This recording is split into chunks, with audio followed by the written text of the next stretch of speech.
Good evening everyone. ఇక్కడ విచ్చేసిన అందరు హీరో ఫ్యాన్స్ అందరికీ నా హృదయపూర్వక నమస్కారాలు. అలాగే Andhra king taluka, first of all మా సినిమా గురించి చెప్పాలంటే ఇది ఒక కమర్షియల్లీ హానెస్ట్గా చెప్పిన కథ, ఎక్స్ట్రాడినరీగా వచ్చింది. దీంట్లో బయోపిక్ ఆఫ్ ఎ ఫ్యాన్ అతని లైఫ్లో ఒకరిని అభిమానించే దాంట్లో ప్రతి ఆల్మోస్ట్ లైక్ కామన్గా ఉండే చాలా మూమెంట్స్, చాలా అందరూ మీకు మీరు రిలేట్ చేసుకునేటట్టు చాలా మూమెంట్స్ ఉన్నాయి. అలాగే ఫ్యాన్కి, ఒక సూపర్ ఫ్యాన్కి, ఒక సూపర్ స్టార్కి మధ్యలో జరిగే కథ ఇది. దాంట్లో ఈ ఫ్యాన్ పర్సనల్ లైఫ్లో ఈ యాంగిల్ అంతా ఉంటుంది. అది కూడా చాలా బ్యూటిఫుల్గా క్రాఫ్టెడ్.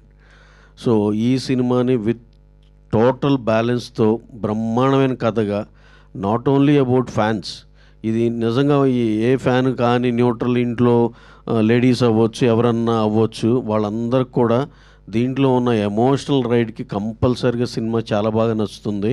ఫ్యాన్స్ అయితే ఇంకా ఎక్కువ రిలేట్ అవుతారు. That might be any heroes fan. వాళ్ళైతే వాళ్ళని ఐడెంటిఫై చేసుకుంటారు. వాళ్ళు చూపించే పిచ్చి ప్రేమ, వాళ్ళు రోజువారీ చేసే పనులు కానీ, అది విత్ రెస్పెక్ట్ టు వాళ్ళ స్టార్ గురించి కానీ, ఇవన్నీ చాలా మూమెంట్స్ ఉంటాయి సినిమాలో.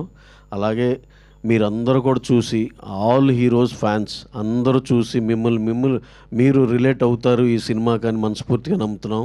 చాలా మంచి cinema. Watch in theatres on November 27th. Thank you. అందరికీ నమస్కారం అండి, వెల్కమ్ ఆల్. అదే బయోపిక్ ఆఫ్ ఎ ఫ్యాన్, ఆ టైటిల్ని జస్టిఫై చేస్తాను. సో ప్రతి ఒక్క ఫ్యాన్ ఎవరు మన అందరం డిఫరెంట్ పీపుల్ కనెక్ట్ అవుతాం. డిఫరెంట్ సందర్భాల్లో ఎందుకు కనెక్ట్ అవుతాం, ఆ మ్యాజిక్ ఏంటి, అసలు ఫ్యాన్ స్టార్లో రిలేషన్షిప్లో ఉన్న మ్యాజిక్, అన్కండిషనల్ లవ్ ఏంటి, దాని ద్వారా మనమేమి పొందుతున్నాం, మన లైఫ్లో అది ఇన్నోసెన్సా, ఫూలిష్నెస్సా, ఈ అన్ని విషయాలు కూడా అడ్రస్ అవుతాయి దీంట్లో. మీరు డెఫినెట్గా అదే ఉపేంద్ర గారు, రామ్ గారు చెప్పినట్టుగా సినిమా చూసిన తర్వాత కాలర్ ఎగరేసుకుని బయటకు వస్తారు, అది మాత్రం గ్యారంటీ. ఇంకా స్టార్ట్ చేద్దాం, మీరు ఏమన్నా క్వశ్చన్స్ అడగచ్చు. So good evening sir. ఇక్కడ ఒక స్మాల్ థింగ్, కాలర్ ఎగరేసి అంటే మళ్ళీ దీనికి వేరే అర్థాలు ఇవ్వమండి. హీరో లాస్ట్లో 120 మందిని నరికేసినట్టు అలాంటిది కాదు. అరే నా కథ నేను చూసారా అని కాలర్ ఎగరేసి, అది ఆ సెన్స్లో అది. Thank you. So good evening sir, my name is Shashank and I'm from the మిమిక్కో. సో మహేష్ గారు, ఈ క్వశ్చన్ మీకు. మీ ప్రీవియస్ మూవీ కనుక చూసుకుంటే తెలుగులో miss Shetty, mister police Shetty, ఆ వరల్డ్ నుంచి మీరు ఆంధ్ర కింగ్ తాలూకా వరల్డ్కి ఎలా వచ్చారా and what was your journey? అదే as a director different stories ఉంటాయి మన దగ్గర. సో ఆ సినిమా అయిన తర్వాత ఇంకా నెక్స్ట్ లెవెల్ స్టోరీ చెప్పాలి, ఇంకా లార్జ్ నెంబర్ ఆఫ్ పీపుల్కి రీచ్ అయ్యే కథ చెప్పాలి, ఒక జానర్కి రెస్ట్రిక్ట్ అవ్వకుండా మొత్తం యునైటెడ్గా అందరూ చూసే సినిమా చేయాలనే ఫస్ట్ ఇంటెన్షన్. దాంట్లో నాకున్న కథలో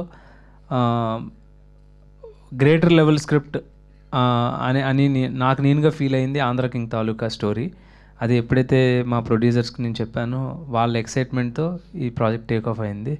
అండ్ దెన్ అందరూ ఫాలోడ్ బై రామ్ గారు కానీ, Upendra garu, Bhagyashree, everybody follow in place. దీనికి చిన్న ఎక్స్టెన్షన్ చెప్పాలండి. అంటే మహేష్ కోరిక ఏంటంటే, నేను ఎన్నైనా చేయొచ్చండి, 7 సినిమాలే చేస్తాను, నా కెరీర్లో 10 సినిమాలు చేస్తాను, ఒకదానికి డిఫరెంట్గా ఉండి, నాకు ఐఎమ్ నాట్ ఇన్ ఏ హరీ అండి. ఏదో సంవత్సరానికి 6 నెలల్లో ఒక సినిమా చేసి ఇంకో ఎవరు అవైలబుల్గా ఉంటే వాళ్ళతో ఇంకో సినిమా చేసి అలాంటి హరీబరీలో లేడు. అతని కోరిక ఏంటంటే సుకుమార్ గారి లాగా ఆర్య, 100% లవ్, ఉన్నట్టుండి నానక ప్రేమతో, రంగస్థలం, అలా డిఫరెంట్గా పుష్ప, అలా డిఫరెంట్గా చేయాలి అనే దాంట్లో ఉన్నాడు.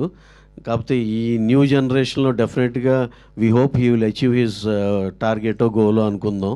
అలా 10 సినిమాలు చేసిన నా కెరీర్లో ఒకదానికొకటి డిఫరెంట్గా చేసి మంచి సినిమా చేసేటానికి గుర్తుండిపోవాలనేది అతని కోరిక. అందుకు ఇలాంటి డిఫరెంట్ ఎమోషన్ సినిమా పట్టుకున్నాడు. So biopic of a fan అని చెప్పారు ఆంధ్ర కింగ్ తాలూకా. సో మీకు ఆ థాట్ ఎలా వచ్చింది? అంటే లైక్ మీరు రియల్ లైఫ్ సిచ్యువేషన్స్ చూస్ చేశారా, లేకపోతే was it a fictional one? It is a fictional story అండి. అంటే రియల్గా ఈ సాగర్ అనే క్యారెక్టర్ అయితే రియల్ లైఫ్లో లేడు, కానీ సాగర్లో మన అందరూ ఉంటాం, ఇంక్లూడింగ్ మీ. సో నేను కూడా ఒకరికి అభిమానించిన వ్యక్తినే. సో అయితే ఈ కథ నేను డైరెక్టర్ అవుదాం అనుకుంటున్న తర్వాత కథలు అన్వేషించాం, బట్ కనెక్ట్ అవుతాం ఏదో ఒక పాయింట్కి, దీని మీద ఎందుకు కథ రాయకూడదని అనిపిస్తుంది. అలాంటి ఒక సంఘటన అయితే జరిగింది. సేమ్ సినిమా హాల్లో కూర్చున్నాను, ఫ్యాన్స్ మళ్ళాగే అందరూ వీళ్ళు గోల ఆ డైలాగ్స్కి వాళ్ళు కనెక్ట్ అయ్యే విషయానికి. అప్పుడు నేనున్న మైండ్ సెట్కి ఎందుకో నేను సినిమా కన్నా కూడా వీళ్ళందరినీ చూస్తున్నా. సో వీళ్ళిద్దరి మధ్యన ఏంటి అసలు, అతను ఎక్కడో తెరపైన కనిపిస్తున్నాడు, ఇక్కడేమో థియేటర్లో కూర్చుని ఈయన అంతా ఓన్ చేసుకుంటున్నాడు. సో అసలు ఫిజికల్ కాంటాక్ట్ లేకుండా, పర్సనల్గా అతను మీ పేరు తెలియకుండా, అంటే టీజర్లో చెప్పినాడు నువ్వు ఒకడు ఉన్నావని అతనికి కూడా తెలియదు. సో ఆ థాట్ నుంచి ఈ రిలేషన్షిప్లో ఇన్నోసెన్స్ ఉంది, అగ్రెషన్ ఉంది, లవ్ ఉంది, అన్కండిషనల్ లవ్ ఉంది, ఒక సాక్రిఫైస్ ఉంది, సో మెనీ ఒక రిలేషన్లో అన్ని ఎమోషన్స్ కనిపించినాయి. So there lies the story, అక్కడ ఒక కథ గ్యారంటీ ఉందనే ఫీలింగ్ వచ్చింది. From there I think I developed the story, ఇది ఎట్లా చెప్పొచ్చు అని అనిపించింది. హాయ్ సార్, నా పేరు క్రాంతి, టీఎఫ్ఐ తాలూకా. మెయిన్ పేజ్ వచ్చేసి ఊరెళ్ళిపోతాం మామ. డైరెక్టర్ గారు ఫస్ట్ మీకు క్వశ్చన్, ఆ టైటిల్ చూస్తున్నప్పుడు ఆంధ్రాలో 2 ఏళ్ళు బాగా హైలైట్ అయ్యి ఉన్నాయి. అంటే మీరు అల్లు అర్జున్ ఫ్యానా, లేకపోతే మధ్యలో ఉన్న ఎన్డిహెచ్ఆర్ఏలో ఇంద్ర అనే పదం వస్తుంది, సో మీరు మెగాస్టార్ ఫ్యానా, లేదనుకుంటే కింద కింగ్ అని ఉంది, సో మీరు నాగార్జున ఫ్యానా, లేదంటే కింద నా తాలూకా అని ఉంది కాబట్టి మీరు పవన్ కళ్యాణ్ ఫ్యానా, లేదంటే మీ పేరులో మహేష్ బాబు ఉంది కాబట్టి మీరు మహేష్ బాబు ఫ్యానా? I love you brother, I love you. ఎందుకంటే 5 స్టార్ అది సో అందుకని టైటిల్ బాగా జస్టిఫై అయింది. మీరు చెప్పిన అందరు స్టార్ ఫ్యాన్స్ రిలేట్ అవడానికి టైటిల్ సరిపోద్ది. So please enjoy the movie. Super. అసలు మేము ఇన్నాళ్ళ నుంచి అసలు ఇంత డీటెయిలింగ్తో చూడాల, ఆ లెక్కన మీకు అసలు సినిమా ఎక్స్ట్రాడినరీ నచ్చుతుంది. Thank you sir. ఇంకొక విషయం ఏంటంటే, ఇందులో రామ్ గారు ఒక ఒక సాంగ్ లిరిక్స్ రాశారు కదా, అది మీరు దగ్గరుండి రాయించారా బలవంతంగా, లేదంటే వాళ్ళు అంటే ఎవరిని ఊహించుకొని రాసి ఉంటారని మీరు అనుకుంటున్నారు? అది నేను చెప్పలేనండి, దట్స్ టూ పర్సనల్. కానీ బట్ యాక్చువల్లీ ఆయన సిచ్యువేషన్ ఆయనతో డిస్కస్, ఆయన మ్యూజిక్ పట్ల విపరీతమైన అవగాహన ఉంది, ఇంట్రెస్ట్ కూడా. సో ఆ సిచ్యువేషన్ ఎలా ఉండాలి, పల్లవిలో ఏం చెప్పాలి, బీజిఎం ఎలా ఉంటుంది, చరణం ఎలా ఉంటుంది అని ఒక డైరెక్టర్గా నాకు ఒక గ్రాఫ్ ఉంటుంది, అది నేను ఎక్స్ప్లెయిన్ చేస్తూ ఉన్నా ఆయనకి. సంథింగ్ ఆయనకి ఎందుకు రాయాలనిపించిందో చరణంలో 2 లైన్స్ రాసుకుని వచ్చారు నెక్స్ట్ రోజు. ఆయన రాశారని నేను నమ్మలా ఫస్ట్. ఇలా చెప్పారు, ఇలా సార్ ఎగ్జాక్ట్లీ మనం అనుకుంటుంది ఉంది కదా, బ్యూటిఫుల్గా ఉంది కదా అని అన్నాం. అంటే ఊరికే ట్రై చేసా ఎలా ఉందా అని అన్నారు. సరే అయితే పల్లవి కూడా ట్రై చేస్తే మనకు కాస్ట్లీ లిరిసిస్ట్ దొరుకుతాడని చెప్పారు. అది అదే ఆయనది. దాంట్లో చెప్పాలంటే ఎప్పుడు నాకు ఒక డౌట్ ఉండేదండి, రామ్ గారు చూస్తాక చాలా అందంగా ఉంటాడు, బ్రహ్మాండమైన డ్యాన్స్ చేస్తాడు, ఎంటర్టైన్మెంట్ బ్రహ్మాండం చేస్తాడు. Toughest part for any artist is entertainment చేయటం అండి, కామెడీ చేయటం. అది పండేటట్టు చేయగలిగినప్పుడు పెద్ద స్టార్ అయిపోతారు. అది చేస్తారు, ఎమోషన్లు, ఫైట్లు చేస్తారు. ఇవన్నీ మనం చూసాం కందిరేగలో, దేవదాసులో, ఇవన్నిట్లో. అసలు ఎలాంటి డాన్సర్ అండి, ఇన్ని బెస్ట్ క్వాలిటీస్ ఉండి ఏంటి ఈయన ఎప్పుడు ఇంకెక్కడో ఉండాలి. కాకపోతే ఇప్పటి నుంచి నేను అనుకుంటున్నా రైట్ మైండ్ సెట్లోకి వచ్చారు, రామ్ 2.0లోకి వచ్చారు. ఇక ఆయన నాకు తెలిసి డెఫినెట్గా అన్ని మంచి సినిమాలే ఇస్తారు అనేది మాకైతే బలంగా అర్థమైంది, మీ అందరం ట్రావెల్ అయిన వాళ్ళందరికీ. ఎందుకంటే ఆయన sense on the script and this thing చాలా ఇంటెన్స్, చాలా సూపర్ ఉంది. So now he's not in a position to leave any single scene. అన్నిట్లో ఆయన అంటే ఇది మళ్ళీ ఇన్వాల్వ్మెంటు ఇది అని కాదు, కానీ బ్రహ్మాండమైన ఇన్పుట్స్ ఇచ్చారు. He is definitely very good script judger, ఇంకేదైనా అనుకోవచ్చు దాన్ని. ఓకే, లిరిక్స్ రాసినందుకు మీకు బడ్జెట్ కూడా మిగిల్చినట్టున్నారు కదా? యా మరి దానికి కూడా ఏదో అగ్రిమెంట్కి ఏదో ఇవ్వాలని చెప్పి ఆ పాట అయిన హిట్కి ఆయన 5 లక్షలన్నా ఇవ్వాలి, 1116 వేసుకున్నారు. వేసాం ఎందుకు అంటే మన అగ్రిమెంట్ పంపించాలిగా, ఎంతో కొంత వాల్యూ వేయాలిగా. He never demands anything. చాలా చాలా కంఫర్టబుల్ హీరో అండి. We love a lot Ram గారిని. అంటే ఇక్కడి నుంచి కూడా మేము we are planning to do in future so many films from now with Ram garu. ఆయన అంటే ప్రొవైడెడ్ ఆయన ఓకే ఆయనకి కథ నచ్చి సరే ఓకే డన్ అనుకోవాలి, ఇంకో వర్షన్ కూడా అవతల సైడ్ ఉంటుంది. కానీ ఈ సినిమా ట్రావెల్తో we can't afford to leave him అండి. మీరు ఇంకా డైరెక్టర్ గారు మీరు చెప్పలేదు ఎవరి ఫ్యాన్ ఇంకా? నేను పవన్ కళ్యాణ్ ఫ్యాన్. పుష్ప 3 ఎప్పుడు ఉంటుంది సార్? పుష్ప 3 ఒక ప్రాబ్లం. ఇప్పుడు ఇంకోటండి, మా నిన్న ఏదో దీనిలో అల్లు అర్జున్ గారు ఆయన నిజంగా మమ్మల్ని పిలిచి 1, 2 ఇచ్చారు. We are very happy for whatever he has done to us. ఆయన he's like our family member, ఎక్స్ట్రాడినరీగా ట్రీట్ చేశారు మమ్మల్ని. అలాగే పుష్ప 3 ఇంకొక సుకుమార్ గారు మేము కలిసి మా mega power star Ram Charan గారితో చేసే సినిమా తర్వాత పుష్ప 3 ఉంటుందండి. ప్రాబ్లీ 27 ఎండ్కో ఎప్పుడో బిగిన్ అవుతుందండి. You can hope biggest film, ఇక దాంట్లో అయితే డౌట్ లేదు. సుకుమార్ గారు ఆల్రెడీ ఒక సెటప్ కథ అంతా కూడా వేసేసుకుని రెడీగా ఉన్నారు. బట్ ఇన్ బిట్వీన్ మేము ఇప్పుడు ఇంకా చాలా కాంటెంపరీగా బ్రహ్మాండమైన కథతో రామ్ చరణ్ గారితో సుకుమార్ గారు డైరెక్షన్లో చేయబోతున్నాం. ఆ సినిమా కూడా ఇంక తెలుసు కదా, సుకుమార్ గారు రామ్ చరణ్ గారి కాంబినేషన్ అంటే ఎలా ఉంటుందో. డెఫినెట్గా వీల్ అచీవ్ దట్ అండి. Thank you sir. ఇందులో పవన్ కళ్యాణ్ గారి రిఫరెన్స్ ఏమైనా ఉందా సార్? మీరు కూడా పవన్ కళ్యాణ్ ఫ్యానే కదా సార్? అంటే పవన్ కళ్యాణ్ గారి రిఫరెన్స్ ఏం లేదండి. అంటే I mood on much more. అంటే నేను ఇప్పుడు యాక్చువల్లీ సినిమాకి అభిమాని అనేది చెప్పడం కరెక్ట్. డెఫినెట్గా మనం కాలేజ్లో చదువుకుంటున్నప్పుడు మన చిన్నప్పుడు ఒక హీరో ఉంటారు మనకి, అది నాకు Pawan Kalyan undoubtedly. And then ఇప్పుడు నాకు స్టోరీ టెల్లింగ్, సినిమా డైరెక్షను, ఇది నా పిచ్చి. సో పిచ్చి మారిపోయింది అంతే, మీరేమనుకోద్దు. తర్వాత ఆయన రిఫరెన్స్ అంటే డెఫినెట్గా నేను ఆయన ఫ్యాన్ కాబట్టి few instances that happened in my life దాన్ని ఇంకొకలాగా ఆర్టికులేట్ చేసి ఆ సీన్ రాయటం జరిగింది. ఒక 2-3 సీన్స్ ఉంటాయి అలాగా. అంటే నా లైఫ్లో కూడా జరిగినాయి అలాంటి ఇన్స్టెన్సెస్ అవి. అండ్ ఉపేంద్ర గారిని ఎందుకు క్యాస్ట్ చేసుకున్నారు సార్? అంటే తెలుగులో చాలామంది యాక్టర్స్ ఉన్నారు కదా, అంటే అదే ఇప్పుడు ఆయన చెప్పారు చూడండి, అల్లు అర్జున్ నుంచి మొదలెడితే అందరు స్టార్స్ పేర్లు చెప్పారు కదా, అలాగా ఇది ఒక స్టార్కి అప్లికబుల్గా ఉండకూడదు. అందరు స్టార్స్ని మనం ఒక పర్సన్లో చూసుకోవాలి. ఐ థింక్ అది ఉపేంద్ర గారికి ఒక న్యూట్రల్ పొజిషన్, అందరం ఇష్టపడే వ్యక్తి కావాలి, దానికి డివైడ్ అవ్వకూడదు అనేది ఒకటి. రెండోది, ఈ సూర్య అనే క్యారెక్టర్ ఏదైతే ఉందో అది రిజంబ్లెన్స్ ఆఫ్ ఎనీ స్టార్ కాదండి. మన ఎగ్జిస్టింగ్ స్టార్లో ఉన్న ఒక్క పర్సన్ మాత్రమే రిజంబుల్ చేయడం కాదు, అది టోటాలిటీలో ఒక స్టార్ ఇలా ఉంటే ఏంటి అనేది ఒక ఇమాజినరీ క్యారెక్టర్. సో దాన్ని ప్లే చేయడానికి న్యూట్రల్గా ఉండాలి. మనం ఎక్కువ వాళ్ళ సినిమాలని కానీ వాళ్ళ లైఫ్ని కానీ రెఫరెన్స్గా తీసుకుని అయితే ఈ సినిమాలో చూపించట్లేదు. సో అది అందుకనే ఉపేంద్ర గారిని క్యాస్ట్ చేశాం. అసలు ఫస్ట్ టైటిల్ అనౌన్స్మెంట్ వినగానే ఆంధ్ర కింగ్ తాలూకా అనగానే ఫస్ట్ బాలే 6 అనుకున్నాను నేను. నా క్వశ్చన్ వచ్చేసి డైరెక్టర్ గారికి. సో రీసెంట్ టైమ్స్లో లైక్ చాలామంది డైరెక్టర్స్ లైక్ ప్రదీప్ రంగనాథన్ గారు, లోకేష్ కనకరాజు గారు డైరెక్టర్ టు హీరోగా కన్వర్ట్ అవుతున్నారు. మీదేమైనా అలాంటి ఆలోచన లైక్ తరుణ్ భాస్కర్ గారిని అడిగితే నాకు అన్నీ ఉన్నాయి, నేను డైరెక్షన్ చేస్తాను, అన్నీ చేస్తాను కదా, అలాగే మీకేమైనా ఇంట్రెస్ట్ ఉందా? నా సినిమాలు మీకు నచ్చితే ఆ ఆలోచన నాకు రాకుండా ఉంటుంది. అండ్ ప్రొడ్యూసర్ గారికి, అండ్ మీరు బాగా లైక్ ఈ సినిమాలో బడ్జెట్ పరంగా ఏమైనా ఇబ్బంది ఏమైనా ఫీల్ అయ్యారా? లైక్ అలాంటిది ఏమన్నా? అలాంటిది ఏం లేదండి. అనుకున్న దానికంటే సినిమా నచ్చి ఎక్కువ బడ్జెటే పెట్టడం జరిగింది. కాకపోతే no regrets for that. Cinema output ఎక్స్ట్రాడినరీగా వచ్చింది. Thank you. Yes, sir. Firstly, heartfelt greetings to all the team. So, my question to the director. So మనం ఈ సినీ కల్చర్లోగా చూసుకుంటే మనకి ఇప్పటిదాకా వి చిత్రం కానీ లేకపోతే నేనింతే లాంటి మూవీస్ ఉన్నాయి.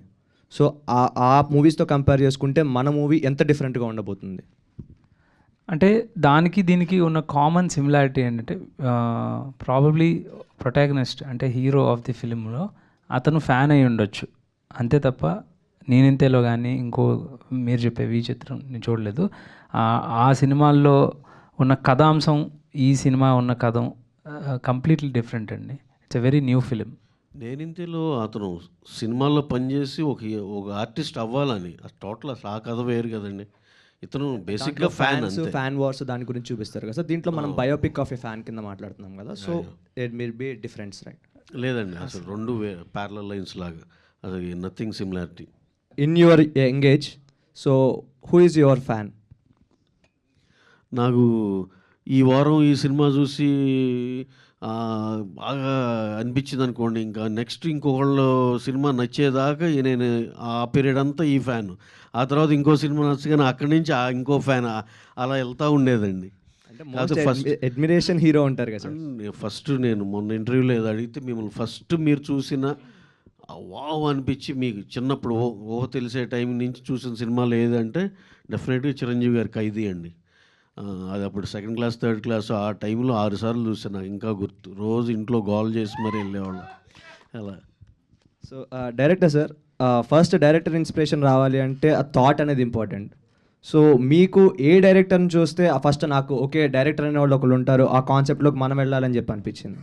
Who is your inspiration for direction? అదే ఫస్ట్ సినిమా పట్ల ఆకర్షణ ఉంటుంది. తర్వాత అర్థమైంది, తెలుసుకుంది ఏంటంటే ఇది కూడా చాలా ఎర్లీ స్టేజెస్లో, అంటే 8th క్లాస్ 9th క్లాస్ ఆ టైంలో, ఓహో ఒక డైరెక్టర్ ఉంటారు, అతను అనుకున్నది సినిమా తీస్తాడనేది కృష్ణవంశీ గారు, మణిరత్నం గారు, కోర్స్ రామ్ గోపాల్ వర్మ అప్పటికే ఆయన ఫేమస్. సో ఆయన తర్వాత ఎక్స్ప్లోర్ చేశాను. నేను చూస్తూ ఎక్స్ప్లోర్ చేసింది అయితే కృష్ణవంశీ గారు, మణిరత్నం గారు. తర్వాత విశ్వనాథ్ గారు అంటే చాలా ఇష్టం. మళ్ళీ తర్వాత ఆయన సినిమాలు లేటర్ డైరెక్టర్ అవుదాం అనుకున్నప్పుడు అన్ని సినిమాలు చూశాను ఆయన. ఐ థింక్ దాసనారాయణరావు గారు కూడా చాలా ఇష్టం. యా సార్, మీ మూవీస్ అంటే మీ previous movie Miss Shetty Mrs Polishetty కానీ లేకపోతే ఈ మూవీ పరంగా చూస్తే కానీ మ్యూజిక్ పరంగా మీకున్న డిఫరెంట్ చేంజ్ అనేది తెలుస్తుంది. సో ఆ చేంజ్ కోసం మీరు ఎలాంటి ప్రికాషన్స్ అనేది తీసుకుంటారు? అంటే సిచ్యువేషన్ ఒకటే అండి. అండ్ సెకండ్ ఎలిమెంట్ వచ్చి నాకు సౌండ్ చాలా ఇష్టం. అంటే నేను ఎప్పుడు వింటూనే ఉంటా సాంగ్స్. సో నేను చెప్పే సిచ్యువేషన్ సౌండ్ రిఫరెన్స్ కూడా కొంచెం ఇలాంటి ఎలిమెంట్స్తో ఉంటే బాగుంటుంది అనేది ఫస్ట్ అక్కడి నుంచే స్టార్ట్ చేస్తాం. ఈ సినిమా మ్యూజిక్ వరకు రామ్ గారి హెల్ప్ చాలా ఎక్కువ ఉంది. సో ఆయన కూడా మ్యూజిక్ అంటే ఇష్టం కాబట్టి ఫస్ట్ నన్ను పిలిచి అడిగేవారు, ఎలా అనుకుంటున్నావు, ఏ సాంగ్ రిఫరెన్స్ అనుకుంటున్నావు అంటే, నేను లిస్ట్ ప్రతి పాటకు ఒక 3 పాటలు మినిమం రిఫరెన్స్ పెట్టుకుంటా. అంటే ఇన్స్ట్రుమెంటేషన్ ఒకటి ట్యూన్ వైజ్ ఇట్లా. సో ఆయన వినిపించినప్పుడు ఆయన అర్థం చేసుకుని, సిన్స్ తమిళోళ్ళు కాబట్టి మన మ్యూజిక్ డైరెక్టర్స్ తమిళోళ్ళు కాబట్టి నేను కొంచెం కమ్యూనికేషన్లో అయినా మిస్ అవుతానేమో అని ఆయన డెఫినెట్గా నాతో పాటు ఉండి ఇలా అనుకున్నాం కదా, ఇలా అనుకున్నాను. నేను ఎప్పుడైనా పొరపాటు మర్చిపోయినా కూడా ఆయన గుర్తు చేసి మరీ చెప్పేవారు, అది అనుకున్నాం అని అట్లా హెల్ప్ చేశారు. ఈ మ్యూజిక్ సైడ్ ఇనిషియేషన్ అండి డెఫినెట్గా క్రెడిట్ రామ్ గారికి ఇవ్వాలి. అంటే తర్వాత పాటలని ఓకే చేసింది మహేష్ అయితే, రామ్ గారు వాళ్ళని ఐడెంటిఫై చేసి తెచ్చుకుని మా ప్రాజెక్ట్ ఓకే అవ్వకముందలే ఊరిని జస్ట్ లైన్ని ఓకే అంటే టేక్ ఆఫ్ అవ్వకముందల జస్ట్ ఇన్ఫార్మల్గా ఓకే వీఆర్ గోయింగ్ అంటే వీఆర్ డూయింగ్ దిస్ ఫిలిం అని ఆయన అనుకున్నప్పటి నుంచి ఐడెంటిఫై చేసుకుని వాళ్ళని ఇక్కడ హై ఎత్తులో పెట్టి రోజు వెళ్ళి మ్యూజిక్ సిట్టింగ్స్, ఇలాంటి సిచ్యువేషన్కి ఏంటి, ఇలాంటి దీనికి ఏంటి, ఆయనకి మ్యూజిక్ మీద కూడా పిచ్చ కమాండ్ పిచ్చ సెన్స్ ఉందండి. మీరు ఇది అవుట్కమ్ ఆఫ్ ద థింగ్ మీరు చూస్తూనే ఉన్నారు. పాటలు ఎంత పెద్ద హిట్ అయింది, చిన్న గుండెలో కానీ, నువ్వు ఉంటే చాలు కానీ, ఇవన్నీ ఫ్యాన్ సాంగ్ కానీ. అతను అయితే చాలా క్రెడిట్ ఆయన టేస్ట్కి ఇవ్వాలండి. తర్వాత ఇక మహేష్ గారును ఇక రామ్ గారు ఇద్దరు ఇన్వాల్వ్ అయ్యారు. అలాగే ఫైనల్ ఈయనకి ఏం కావాలో, మహేష్ గారికి ఏం కావాలో, డైరెక్టర్ గారికి ఏం కావాలో తీసుకున్నారు ఆయన. సో రామ్ గారికి కూడా చాలా సెన్స్ ఉందండి దీంట్లో చూస్తే, మ్యూజిక్ సెన్స్. ఆయన కూడా చాలా హెల్ప్ అయ్యారండి. వాళ్ళని పిక్ చేయటం మాత్రం రామ్ గారి క్రెడిట్ అండి. ఏమంటారండి? 100% అగ్రీడ్ సార్. అంటే మనం మ్యూజిక్ డైరెక్టర్లు అనుకున్నప్పుడే వీళ్ళు ఎలా ఉంటారని చూడమన్నారు. ఒక ఇన్సిడెంట్ చెప్పాలి. ఆయన నాకు వివేక్ మావిన్ అని పేరు చెప్పలా, నువ్వు సిచ్యువేషన్స్ అన్నీ నాకు ఒక వాయిస్ ఓవరు ఒక పేపర్ మీద రాసి పంపించమన్నారు. PDF పంపించాను నేను. అది యాస్టీజ్ ఆయనకు పంపించారు. ఒక వారం రోజుల తర్వాత మూడు ట్యూన్స్ వినిపించారు. ఎవరని పేరు మర్చిపో, అంటే కొత్త వాళ్ళు పాత వాళ్ళు అది మర్చిపోయి ట్యూన్స్ విని ఎలా ఉన్నాయో చెప్పన్నారు. దాంట్లో 5 ట్యూన్స్ తీసుకొస్తే నాకు 3 ట్యూన్స్ నచ్చినాయి అనమాట. అక్కడ వెంటనే నువ్వు వచ్చే ఆఫీస్ నుంచి అన్నారు. అప్పుడు వివేక్ మర్విన్ కల్పించారు, వీళ్ళు చేశారు అని. That's when music director okay అయ్యారు అనమాట. So I hope this film will achieve a good line sir. Yeah because మీరు పడ్డ కష్టం కానీ లేకపోతే మీరు చూస్తున్న సపోర్ట్ కానీ ఇదంతా ఖచ్చితంగా ఈ మూవీ మొత్తానికి బ్లెస్సింగ్స్ కింద మారబోతుంది. And myself the story maker OG from పట్టు by meme page. Thank you so much. Sir hi sir, Vijay sir. Hi. Like sir అందరికీ అప్డేట్లు వేసాయి సార్, ప్రతి ఒక్క హీరోకి అప్డేట్ వచ్చింది, మహేబాబుకి సార్కి వచ్చింది, రామ్ చరణ్ సార్కి వచ్చింది, అందరికి వచ్చింది. ఎన్టీఆర్ సార్కి మాత్రం ఇంకా పోస్టర్ కూడా వదిలేదు సార్, దాని గురించి ఏమైనా అప్డేట్ చెప్పగలరా సార్? ఎన్టీఆర్ గారు, ఎన్టీఆర్ అండ్ ఎన్టీఆర్ నీల్ సినిమా ఇప్పుడు జరుగుతుంది కదండి. డిసెంబర్ ఆల్మోస్ట్ ఫస్ట్ నుంచో ఇప్పుడు సెకండ్ నుంచో షూట్ చేస్తున్నాం. ఇంకా మీరు ఇక ఎందుకంటే ఇక నేను అన్నీ చెప్పి అది ఒక ఇంటర్నేషనల్ సినిమా అండి, అదొక ఇంటర్నేషనల్ సినిమా. మీరు ఇప్పుడు దాకా ఎన్టీఆర్ గారిని ఆయన ఫుల్ పొటెన్షియల్లో ఇప్పుడు దాకా ఎప్పుడు ఎవరు ఏ డైరెక్టర్ ట్యాప్ చేయలే. This is going to be that film. ఆయన విశ్వరూపం అంటే ఊరినే ఏదో ఒక ఫైట్లో విశ్వరూపం చూపించేసి కాదు, total cinema start to finish మీరు ఆ హీరోని అంటే ఇక ఇప్పుడు దాకా చెప్పాలంటే ఆయన ఫుల్ పొటెన్షియల్కి అంటే అపార్ట్ ఫ్రమ్ రాజమౌళి గారి సింహాద్రి లేకపోతే అది ఎప్పుడో కాబట్టి ఆయన ఫుల్ పొటెన్షియాలిటీలో ఇంతవరకు మనమైతే చూడలేదండి, అంతవరకు నేను చెప్పగలను. ఈ సినిమా ఆయన ఫుల్ పొటెన్షియాలిటీలో చూస్తున్నారు. That is going to be something else. అదొక ఇంటర్నేషనల్ స్టాండర్డ్ సినిమా అండి. డెఫినెట్గా షూటింగ్ అయితే డిసెంబర్ ఫస్ట్ వీక్లో బిగిన్ అవుతుందండి, నాన్ స్టాప్గా వెళ్ళిపోతుంది. Probably we're thinking that April May కల్లా షూట్ అవుతుంది అనుకుంటున్నాం. We'll have to see. Sir కనీసం టైటిల్ ఏం పెట్టారు సార్, అంటే డ్రాగనేనా లేదంటే ఇంకేమైనా టైటిల్ అనుకుంటున్నారా? టైటిల్ అప్రాపరేట్ టైంలో చెప్తామండి. దాట్ విల్ రియల్లీ సార్ అదే అప్పటి నుంచో అంటున్నారు సార్, ఆల్రెడీ ఆల్మోస్ట్ 5 months అయిపోయింది సార్. ఖచ్చితంగా టైటిల్ అనేది ఒక ఈవెంట్ చేసుకుని ఒక పద్ధతిగా ఒక ఇదిగా చేయాలి, కానీ జస్ట్ మీరు నేను మాట్లాడేసుకుని ఇదే టైటిల్ అని ఇది అఫీషియల్ చేయలేం కదండి. Okay sir. సరే director sir. Thank you. Hello Vijay, చెప్పండి సార్. మీ పేరుకి ఒక చాలా పెద్ద బ్యాక్గ్రౌండ్ ఉంది సార్. అంటే మహేష్ బాబు అంటే మాకు ఎప్పుడైనా సూపర్ స్టార్ గుర్తొస్తారు. సో మీరు అంతటి పొటెన్షియల్ ఉన్న పేరు పెట్టుకున్నారు సార్. సార్ మీరు ఈ సినిమా మీకు మంచి విజయం సాధించాలని కోరుకుంటున్నాను సార్.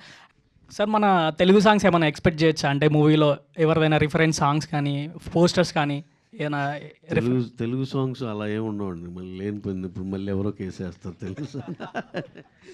అంటే ఇప్పుడు ట్రెండింగ్ అవుతున్నాయి కదా సార్ చాలా సినిమాలలో, సో అందుకే అడిగాను సార్. కాదు కదా, అంటే ఇప్పుడు ఈ హలో చెప్పండి. ఈ సూర్య అనే క్యారెక్టర్ ఏదైతే ఉందో ఇదంతా ఫిక్షనల్ కదా, సో ఆయనకి సంబంధించిన సినిమాలు కూడా మేము షూట్ చేసాం. అర్థమైందా? అంటే ఆయన 80sలో మొదలయ్యి 2000s వరకు ఆల్రెడీ జర్నీ ఉన్న సినిమా. ఈ సినిమా 2000s స్టార్ట్ అవుతుంది. సో ఆ 20 ఏళ్ళు 25 ఏళ్ళు కెరియర్ ఉన్న హీరోకి బ్యాక్లో ఉన్న టాపెస్ట్ ఫిల్మ్స్ ఏవైతే ఉంటాయో వాటి గెటప్స్తో కొన్ని సీన్లు షూట్ చేసి అది స్క్రీన్ మీద కానీ లైవ్లో కానీ మీరు చూస్తూ ఉంటారు. సో కంప్లీట్లీ ఒక న్యూ క్యారెక్టర్ అనమాట. సో ఆ న్యూ క్యారెక్టర్కి ప్యారలల్గా అదే టైంలో చిరంజీవి గారో లేకపోతే ఇంకొకళ్ళు ఎవరో ఉన్నారని చెప్పడం కరెక్ట్ కాదు. Because it's a completely fictional story. Sir Upendra గారి గురించి ఏమన్నా వర్డ్స్ మీ మాటల్లో? రియల్ స్టార్, అందరికీ తెలిసిన వ్యక్తి. నాకు పరిచయం అయిన తర్వాత ఒక రియల్ హ్యూమన్ బీయింగ్ అనిపించింది. చాలా మెచ్యూర్డ్ హ్యూమన్ అండి ఆయన. ఒక డైరెక్టర్ని ఎలా సపోర్ట్ చేయాలో అంత సపోర్ట్ చేశారు. అండ్ ఈ క్యారెక్టర్ని కూడా ఆయన కన్సీవ్ చేసిన విధానమే చాలా డిఫరెంట్గా చేశారు. అంటే ముందున్న ఉపేంద్ర గారు ఒకలాగా కనిపిస్తే మనకి ఈ సినిమాలో ఉపేంద్ర గారు చాలా ప్రత్యేకంగా కనిపిస్తారు. ఉపేంద్ర గారిని ఇష్టపడే మన కల్ట్ ఫ్యాన్స్ ఎవరైతే ఉంటారో వాళ్ళందరికీ ఈ సినిమా చూసిన తర్వాత ఆ వైభవం మళ్ళీ తిరిగి వచ్చిందనే ఫీలింగ్ వస్తుంది ఉపేంద్ర గారిని చూస్తే. Okay, thank you sir. Thank you sir. మాకు కనీసం డ్రాగన్ది డిసెంబర్ అయినా జనవరిలో అయినా అప్డేట్ ఇవ్వాలని కోరుకుంటున్నాం సార్. Thank you sir. మీరు కూడా డ్రాగన్ అని ఫిక్స్ అయిపోయారు. అంటే ఇక మేము ఏదో ఒకటి అనుకోవాలి కదా సార్, అందుకే ఒకటి డ్రాగన్ అని అనుకుంటున్నాం సార్. అదే టైటిల్ ఫిక్స్. అంటే చాలా మందిలో ఏమనుకుంటున్నారు అంటే మాకు వచ్చిందంటే డ్రాగన్ అంటే చాలా పవర్ఫుల్ టైటిల్, మీరు కూడా ఇంటర్నేషనల్ స్టాండర్డ్స్ ఉన్నారు కాబట్టి డ్రాగన్ అనే టైటిల్ కూడా చాలా బాగుంది అనుకుంటున్నాం సార్. జస్ట్ నేను ఇందాక చెప్పింది అండర్లైన్ చేస్తున్నాను. ఇప్పుడు దాకా ఎన్టీఆర్ గారిని మనం చూడని, ఆయన ఫుల్ పొటెన్షియల్ చూడలేదు. అలా అవన్నిటిని తీసి చూసే సినిమా ఇదన్నా. దాని ఇక అంతమించి అప్డేట్. ఎందుకంటే ఇదివరకు చేసిన మన RRRలో ఆ సాంగ్లో పర్ఫార్మెన్స్ కానీ ఇలా బిట్స్ అండ్ పీసెస్ కానీ చూసే కానీ టోటాలిటీ ఫిలిం మొత్తంలో కలిపి రాజమౌళి గారు యమదొంగ చేశారంటే ఆ ఎనమాల అది ఇంద్రలోకంలో ఉండే ఆ ఎపిసోడ్లు అలా చూసాం. సింహాద్రిలో ఎక్స్ట్రాడినరీ చూపించారు రాజమౌళి గారు. కానీ అవన్నీ అప్పుడు యంగ్ ఎన్టీఆర్, ఇప్పుడు మెచ్యూర్డ్ ఎన్టీఆర్ని అతను ఫుల్ పొటెన్షియల్లో సినిమా చూస్తే ఎలా ఉండబోతుంది అనేది అందరం వావ్ అనే రేంజ్లో ప్రశాంత్ నీల్ గారు డిజైన్ చేశారు. ఎక్స్ట్రాడినరీగా ఉంటుందండి. ఇది మంచి అప్డేట్ అనుకుంటున్నాను మీకు. ఇలా మీరు అలా అంటుంటే ఇలా గూప్ జోన్స్ వస్తున్నాయి సార్ చేతి మీద. థ్యాంక్ యూ సార్ ఫర్, కాకపోతే ఒక పోస్టర్ అని వదలండి సార్ అంతే జనవరికి. Thank you sir. షూర్ అండి, థ్యాంక్ యూ సార్. హాయ్ అండి, డైరెక్టర్ గారు, ప్రొడ్యూసర్ గారు. ఈ సినిమాలో క్యాష్ చేసినప్పుడు రామ్ గారని పర్టికులర్గా ఏమన్నా అంటే వేరే హీరోస్ని అనుకొని ఫైనల్గా రామ్ దగ్గరికి వచ్చారు, ఫస్టే రామ్ అని మీరు ఫిక్స్ అయ్యారు? I would give that credit to producer గారండి. ఎందుకంటే ఇద్దరు ప్రొడ్యూసర్స్ ఉన్నప్పుడు మా కథ లాక్ అయిన తర్వాత, కంప్లీట్ స్క్రిప్ట్ ఇది చేద్దామని అనుకున్న తర్వాత మా మాటల్లో అది ఇది అంటూ ఉంటే ఈ సినిమాకి రామ్ గారు అయితే కరెక్ట్ అని అన్నారు. అంటే ఏం లేదండి, ఇప్పుడు మీకు ఒక షాక్ ఫ్యాక్టర్ ఎప్పుడు ఉంటుంది, హీరోని రెగ్యులర్గా ఇలా చూసాం, ఉన్నట్టుండి యూటర్న్గా చూసాను అనుకోండి. ఫర్ ఎగ్జాంపుల్ చరణ్ గారిని రంగస్థలంలో చూడగానే దానికే అరే ఏమున్నారు అసలు ఏంట్రా అదిరిపోయింది అనుకోలా.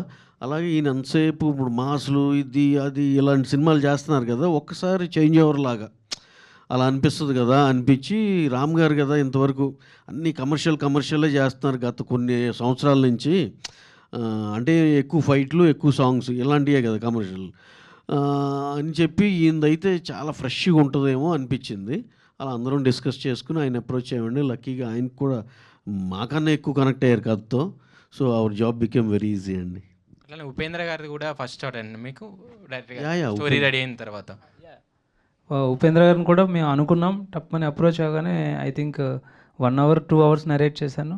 వెంటనే ఆయన ఇమీడియట్గా నేను చేస్తాను అంతే అని చెప్పేశారు. ఈ కథలో బ్యూటీ ఏంటంటే అండి, రామ్ గారు కూడా ఆయన యూజువల్గా తీసుకునే దాంట్లో 1/3 తీసుకుని చేశారు.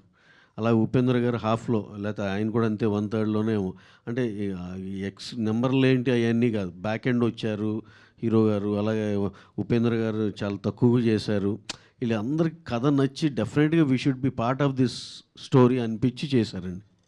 పర్టికులర్గా ఇప్పుడు ఆంధ్ర కింగ్ అని పెట్టారు, వేరే టైటిల్ అనుకుని ఆంధ్ర కింగ్ వచ్చారా, లేకపోతే ఫస్ట్ నుంచే ఆంధ్ర కింగ్ అని ఇట్లా ఏమన్నా తెలంగాణ ఇట్లా? అలాగే కాదండి, ఇది ఇన్ ద ఇయర్ 2000 జరుగుతుంది. అప్పుడు మనకి బైఫర్కేషన్లు ఏం లేవు కదా. అప్పుడు అలా ఆంధ్ర కింగ్ అలా ఉండేది కదా, చిన్న ఆ కాలంలో జరిగిన కథ ఇది అని చెప్పేదానికి అలా తీసుకుందాం, జస్టిఫై అయిందండి అలా. థ్యాంక్ యూ అండి. Hope for good watch for everyone. Thank you. డెఫినెట్గా. హాయ్ సార్, ప్రొడ్యూసర్ మీకు చెప్పండి. సో ఇప్పుడు మీరు పెద్ద యాక్టర్స్తో వర్క్ చేసారు. సో మీ మధ్యలో ఏమైనా డిస్కషన్స్ వచ్చినప్పుడు ఇది ఆ యాక్టర్స్ ఫ్యాన్స్ గురించి అడ్రస్ మీ డిస్కషన్స్లో ఏమైనా వచ్చిందా, మా ఫ్యాన్స్ ఇట్లా అట్లా అని ఏమన్నా? చాలా వస్తుందండి భలేవాళ్ళు. అసలు మన స్టార్స్ ఫ్యాన్స్ని అసలు నెగ్లెక్ట్ చేసే ఛాన్సే ఉండదు. అసలు ఎప్పుడు వాళ్ళ గురించి ఆలోచిస్తూనే ఉంటారు. అసలు వాళ్ళని కోఆర్డినేట్ చేయటానికి ఒక టీంలు, దానికి ఫ్యాన్ ఆఫీసులు, చాలా సెటప్ ఉంటాయండి మన స్టార్లందరికీ. అలాగే డెఫినెట్గా చాలా కన్సర్న్గా ఉంటారు అందరూ. ప్రతి స్టారు వాళ్ళ ఫ్యాన్స్ గురించి చాలా కన్సర్న్గా ఉంటారండి, ఇన్ ఏ గుడ్ వే. అంతేగాని నువ్వు వాళ్ళ మీదకి వెళ్ళి వీళ్ళ మీదకి అట్లా ఉండదు. అనవసరంగా మనం ఈ సోషల్ మీడియాలో చూస్తాం తప్పితే వీళ్ళకైతే అసలు అలాంటిది ఉండదు. అసలు అందరూ వెరీ క్లోజ్ ఫ్రెండ్స్, చాలా హ్యాపీగా ఉంటారండి. They treat their fans as the personal, లేదా వాళ్ళ ఫ్యామిలీ మెంబర్స్ లాగా చూసుకుంటారు. మేము ఇంతమందితో ట్రావెల్ అయ్యాం కాబట్టి అందరినీ మేము దగ్గరగా చూసాం. ఏది దగ్గరగా అంటే వాళ్ళ పర్సనల్ లైఫ్లు కాకుండా సినిమా తాలూకా, సినిమా ఫ్యాన్స్ ఇలాంటివన్నీ. అలా వాళ్ళ ఫ్యాన్స్కి they are very very much care taking అండి. సో ఇది మీరు ఏమైనా ఎగ్జాంపుల్ చెప్పగలుగుతారా? కాన్వోలో ఏమైనా చెప్తుంటారు కదా, మా ఫ్యాన్స్ ఇట్లా మాకు ఇట్లా ఇష్టం, ఏమైనా చిన్న ఎగ్జాంపుల్ లైక్? ఎగ్జాంపుల్స్ అంటే అందరి గురించి అంటారా? మీ ఏదైనా ఒకటి, ఏదైనా మీకు బాగా టచ్ అయ్యింది, చాలా ఇట్లా ఇంత పెద్ద యాక్టర్ ఉండి కూడా వాళ్ళ ఫ్యాన్స్ గురించి. నేను ఎన్టీఆర్ గారిది ఒకటండి, ఎప్పుడు ఆయన చాలా కన్సర్న్గా జాగ్రత్తగా ఇంటికి వెళ్ళండి, మా ఇంట్లో ఇలా జరిగింది ఇవన్నీ ఆయన చాలా ఫీల్ అయ్యి చెప్పేదేనండి. దాంట్లో ఏమి సరే ఏదో ముక్కవడిగా చెప్పాలని కాదు, ఎందుకంటే వాళ్ళ ఇంట్లో నాన్నగారికి వాళ్ళ అన్నయ్యకి అందరికి జరిగింది. ఇంత వేల మంది వచ్చారు, జాగ్రత్తగా ఇంటికి వెళ్తారా, ఆయన ఫ్యాన్స్ అనంతపూరు అటు ఇటు చాలా దూరాల నుంచి వస్తారండి, మళ్ళీ అదే కారులోనో జాగ్రత్తగా వెళ్ళాలి, ఎలా వెళ్తారో అని చెప్పి చాలా కన్సర్న్గా ఉంటారండి. అసలు ఏ ఇన్సిడెంట్ తెలిసినా వెంటనే రియాక్ట్ అయిపోతూ ఉంటారు. అలాగే నేను రామ్ చరణ్ గారు ఇది చూసా, ఏది మొన్న ఎలక్షన్ అప్పుడు పవన్ కళ్యాణ్ గారి దగ్గరికి వెళ్ళారండి ఆయన పిఠాపురం. వెళ్తే అక్కడ ఫ్యాన్స్ చేసిన అడావుడి, ఆ తోపులాటలో ఇవన్నిట్లో మీరు మళ్ళీ ఆ వీడియో చూస్తే అర్థమవుతుందండి. వాళ్ళు ఫ్యాన్స్ కాబట్టి, వాళ్ళ సొంత ఫ్యామిలీ లాంటి వాళ్ళు కాబట్టి అలా నవ్వుతూ ఉన్నారండి చివరిదాకా. చూడండి ఎంత ఇబ్బంది పెట్టినా చివరిదాకా ఆ స్మైల్ పోదు ఫేస్లో. అలా ఇవన్నీ నేను అబ్జర్వ్ చేస్తుంటే అనిపిస్తుంది వాళ్ళకి ఏంటండి, వాళ్ళకి మనం వెళ్ళాము, మనం కలిశారు అనేది పిచ్చి అభిమానం కదా, అంతే. ఆయన అసలు దాన్ని ఏది ఇబ్బందిగా అన్నట్టు ఆయన ఫీల్ అవ్వాల. ఆయన అలా ఉంటారు ఫ్యాన్స్తో. ఇంకా బన్నీ గారి గురించి మీకు తెలుసు కదా, నా ఫ్యాన్సే నా స్ట్రెంగ్త్, నా ఆర్మీ అంటారు ఆయన నిజంగా అదేదో మా మొక్కబోడిగా కాకుండా అండి, he will take very personal care about fans అండి. ఆయన కూడా చాలా బాగా చూసుకుంటారు. అలాగే ప్రభాస్ గారు ఇంక తెలియదే ఉంది, డార్లింగ్ అని అందరిని అడ్రస్ చేస్తారు కదా, ఆయన ఆతిథ్యం ఏంటో తెలుసు కదా, అలాగే ఫ్యాన్స్ని కూడా అంతే డార్లింగ్గా ప్రేమిస్తాడు ఆయన కూడా. సో అంటే మీరు ఇంకా చెప్పాలంటే మహేష్ బాబు గారు మాకు తెలుసు, గుడివాడలో ఒక అతను జమదగ్ని అని ఎవరో చనిపోతే వాళ్ళ పిల్లల్ని పిలిచి వాళ్ళకి ఏదో వాళ్ళ అకౌంట్లో డబ్బులు పడేటట్టు ఇంత ఆ ఫ్యాన్స్ని అందరిని పేరున ఆయనకి తెలుసు అండి. ఎందుకంటే కృష్ణ గారి నుంచి వచ్చిన వాళ్ళు ఉన్నారు, వాళ్ళందరినీ చాలా పేరుగా విజయవాడ చంటి అంటారు, అలా దుర్గారావు అని చాలా పేర్లతో చెప్తూ ఉంటారండి. నెల్లూరు సురేష్ గారు చనిపోయారు, ఇలా అంత క్లోజ్గా ఉంటారండి ఫాన్స్ అంటే. ఎవరు నెగ్లెక్ట్ చేసే ఇది ఉండదు. అలాగే రామ్ గారు చూడండి, ఆయన అసలుకి ఫస్ట్ పబ్లిసిటీ ప్లాన్ అనగానే ఓకే, ఇప్పుడు మనోళ్ళు ఏమనుకుంటున్నారు, ఫ్యాన్స్ నుంచి ఫీడ్బ్యాక్ తీసుకుంటారు, ఇలా చేద్దామని ఏదో అనుకున్నారంటే మొత్తం ఒక స్ట్రాటజీ ఉంటుంది. ఫ్యాన్స్కి ఏది కంఫర్టో, ఏది ఎలా చేయాలో, వాళ్ళకి మనం ఈ ప్రోగ్రామ్ చేద్దామంటే వాళ్ళు ఇంట్రెస్టెడా కాదా, లేకపోతే వాళ్ళు ఎంతవరకు వాళ్ళ కంఫర్ట్ ఎలా ఉంది అని ఆలోచిస్తారు రామ్ గారు కూడా. సో ఇంకా చిరంజీవి గారి గురించి తెలిసిందే కదండి, మీరు చిరంజీవి గారు మెగాస్టారు, ఆయన ఫ్యాన్స్కి ఆయన చేసిన ఇది కానీ, ఆయన జెస్చర్స్ కానీ, చాలామందికి చాలా గిఫ్ట్లు కానీ, ఎవరిని ఆపదలో ఉన్నారంటే చేయటం కానీ, ఎక్కడెక్కడి నుంచో దేశం అంతా సైకిల్ యాత్ర చేసి వస్తే వాళ్ళ ఇంటికి పిలిచి ఆయన భోజనాలు పెట్టి ఆయన ఎలా చేస్తారో తెలుసు. బాలకృష్ణ గారు ఆయన అభిమానులు ఇంటికి వెళ్ళి భోజనం చేస్తూ ఉంటారు, అంత ప్రేమగా చూస్తారు. అంటే అందరిలో కామన్ క్వాలిటీ డెఫినెట్గా they have never neglected fans అండి. పవన్ కళ్యాణ్ గారు ఆయన ఎంత కన్సర్న్గా ఉంటారంటే, అసలు రాజకీయాలే వీళ్ళందరూ ఫస్ట్ ఆయన దగ్గరలో చూసిన ఫ్యాన్స్, వాళ్ళ ద్వారా తెలుసుకున్న చాలా విషయాలు, ఇవన్నిటి ద్వారా అసలు ఆయన ఇంకేదో చెయ్యాలి, అది ఫ్యాన్సే కాదు ఇంకా వైడర్ రీచ్ ప్రజలకు ఏదో చేయాలన్నట్టే పాలిటిక్స్లోకి వెళ్ళారండి. అలా ఆయన ఫ్యాన్స్ బాధలు కానీ ఫ్యాన్స్ ద్వారా తెలుసుకునేవన్నీ చాలా పర్సనల్గా తీసుకుని పవన్ కళ్యాణ్ గారు ఇంకా చాలా కన్సర్న్గా ఉంటారండి. So fans are back bones to stars అండి, దాంట్లో అయితే అనుమానం లేదు. వాళ్ళ పిచ్చి ప్రేమ డెఫినెట్గా, అంటే నాట్ దట్ ఫ్యాన్స్ లేకపోతే ఇతను మంచి సినిమా చేయలేరా ఇదని కాదు, డెఫినెట్గా వాళ్ళు చాలా కిక్ స్టార్స్కి. అలాగే అందరూ వాళ్ళని అంతే ప్రేమగా చూసుకుంటారండి. Thank you. ఇది మాకు పుష్ప ఇచ్చినందుకు చాలా హ్యాపీ. మీరు మాకు అల్లు అర్జున్ గారు, సుకుమార్ గారు ఇచ్చినందుకు మేము ఇంకా హ్యాపీ అండి. సో నేను personally Bunny fan. So Pushpa third part ఎంత జల్దీ వీలైతే అంత జల్దీ తెచ్చాను సార్. ఇక డెఫినెట్గా బాక్స్ ఆఫీస్ తగలబెట్టేస్తాం. Thank you. మీరు తగలబెట్టొద్దు కానీ హయ్యెస్ట్ చేసి వేరే లెవెల్ సినిమా అయితే చేద్దామండి. Thank you. All the best. Thank you అండి. హాయ్ సార్, మీరైతే పవన్ కళ్యాణ్ గారి ఫ్యాన్ అన్నారు కదా, మీ నుంచి ఏమన్నా పవన్ కళ్యాణ్ గారి ఫిలిం ఎక్స్పెక్ట్ చేయవచ్చా ఇన్ ఫ్యూచర్? కథ సెట్ అవ్వాలి, ఆయనకి డేట్లు ఉండాలి, ఇవన్నీ పెద్ద విషయాలు, టాక్ లేట్. అయితే ఈ ర్యాపో సార్ ఈ సినిమాలో ఎన్ని సాంగ్స్ రాశారు తెలుసుకోవచ్చు? సార్ ఒకటే రాశారు, రామ్ గారు ఒక పాట రాశారు, అది నువ్వుంటే చాలే అనే పాట, మన అందరి ఫేవరెట్ పాట అది. ఈ సినిమాకి ఏమన్నా ప్రీమియర్స్ ఎక్స్పెక్ట్ చేయవచ్చా ఫ్యాన్గా? 28th నుంచి 27th అంటే హోల్ డే ప్రీమియర్స్ లాగానే కదండి. 28th నుంచి 27th మార్చాం. సో డెఫినెట్గా మీరు ఒక 1 day ఎర్లీగా చూస్తున్నారు. థ్యాంక్ యూ అండి.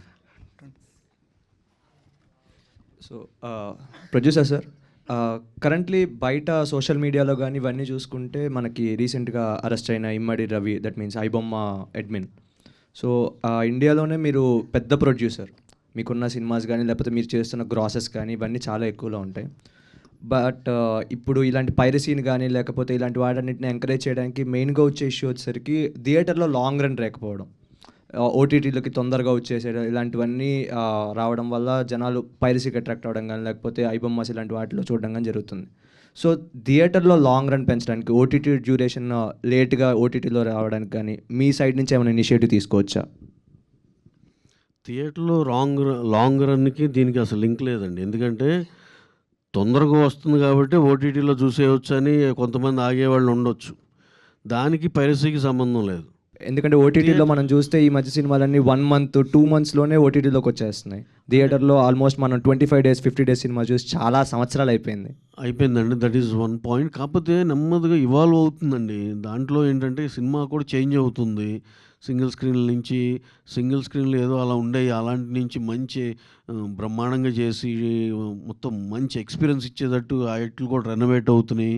సింగిల్ స్క్రీన్స్ మల్టీప్లెక్స్లతో పోటీ పడుతున్నాయి. ఇవన్నీ చాలా మార్పులు వచ్చిన దాంట్లో.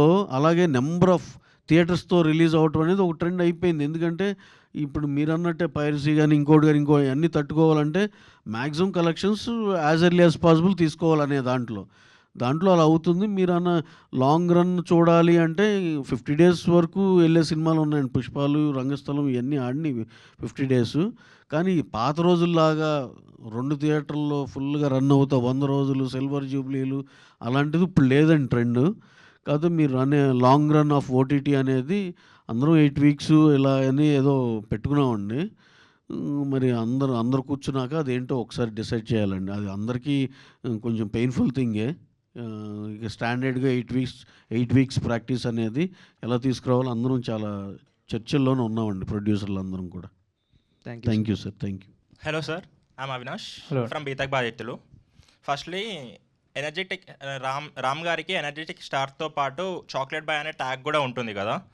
సో ఇన్ని రోజులు చాలా ఇయర్స్ మనం మిస్ అయ్యాము. లైక్ ఇస్మార్ట్ శంకర్, స్కంద ఇవన్నీ వచ్చేసరికి చాక్లెట్ బాయ్ని మిస్ అయ్యాము. సో దీంతో చూస్తుంటే మనకి చాక్లెట్ బాయ్ మళ్ళీ బ్యాక్ వచ్చినట్టు అనిపిస్తుంది. Firstly thank you for that. అలాగే ఇప్పుడు ఆంధ్రా కింగ్, మీరు పవన్ కళ్యాణ్ ఫ్యాన్ అని చెప్పారు కాబట్టి Andhra king taluka and Pithapuram గారి ఎమ్మెల్యే గారి తాలూకా అని ఉంటుంది కదా. సో దానికి వల్ల మీకు ఈ ట్యాగ్కి ఏమన్నా సాటిస్ఫాక్షన్ వచ్చిందా అని? అంటే ఫస్ట్ ఆఫ్ ఆల్ నా సాటిస్ఫాక్షన్ అంటే ఈ సినిమా ఎంతమందికి రీచ్ అవుతే అంత హ్యాపీ అండి. సో ఆ దృష్టిలో చూస్తే ఫ్యాన్స్ అందరం మనం అలా రిలేట్ చేసుకుంటూ ఉంటాం. మేము అంటే నాకు మెగాస్టార్ అంటే ఇష్టం, నేను మెగాస్టార్ తాలూకా లేకపోతే పవర్ స్టార్ తాలూకా లేకపోతే అల్లు అర్జున్ గారి తాలూకా ఇలా రకరకాలుగా మనం అనుకుంటాం. సో ఆ కాయినింగ్ మనం ఇంకా బాగా కనెక్ట్ అవ్వడానికి హెల్ప్ అవుతుంది అనేది మా ఇంటెన్షన్ ఆఫ్ టైటిల్ అండి. ఆల్సో కథకి చాలా దగ్గరగా ఉంటుంది. అది ఎందుకు తాలూకా అంటున్నాం అనేది జస్ట్ మీ అటెన్షన్ గ్రాప్ చేయడానికి మాత్రమే కాదు, కథ చూసిన తర్వాత దీనికి ఒక సెన్స్ ఉంది, మీనింగ్ ఉంది, అందుకే పెట్టారు అనేది అనిపిస్తుంది. అది రిలీజ్ తర్వాత మీకు డెఫినెట్గా అర్థమవుతుంది. రామ్ గారు హీఈస్ చార్మింగ్ యాజ్ ఎవర్ అండి. అంటే ఆయన ఎంత అందంగా ఉంటారో మన అందరికీ తెలిసిందే. సో ఆయన్ని ప్రజెంట్ చేయటం, ఈ క్యారెక్టర్కి ఆ ట్రేడ్ ఉంది. ప్రొడ్యూసర్స్ కూడా రామ్ గారు అని వెంటనే ఎందుకన్నారంటే ఒక మాస్ ఎపీల్ ఉంటూనే ఈ క్యారెక్టర్లో ఒక మాస్నెస్ ఉంటుంది. మన ఫ్యాన్ అంటే వాళ్ళ పాటలకి డ్యాన్స్లు వేస్తాం, బయట అల్లరి చిల్లరగా అన్ని పనులు చేస్తాం, ఫైట్లు చేస్తాం, ఫ్యాన్ వర్స్ ఉంటాయి అన్నీ. సో ఈ క్యారెక్టర్లో అన్ని షేడ్స్ ఉన్నాయన్నమాట. సో అన్నిటికి ఆ ఫ్యాన్ అనే అర్థానికే ఒక ఎనర్జీ ఉంది. ఆ ఎనర్జీని మ్యాచ్ చేయడానికి రామ్ గారు సూట్ అవుతారు అనేది ప్రొడ్యూసర్ గారి సజెషన్ అనమాట. So I think not just chocolate boy, not just energetic star కాదు, ఐ థింక్ ఇంకా మోర్ డైమెన్షన్స్ ఆఫ్ రామ్ గారిని ఎక్స్ప్లోర్ చేసాం ఈ సినిమాలో. ఒక కొత్త రామ్ని మీరు చూడబోతున్నారు. 100% promise. Okay sir, all the best. Thank you.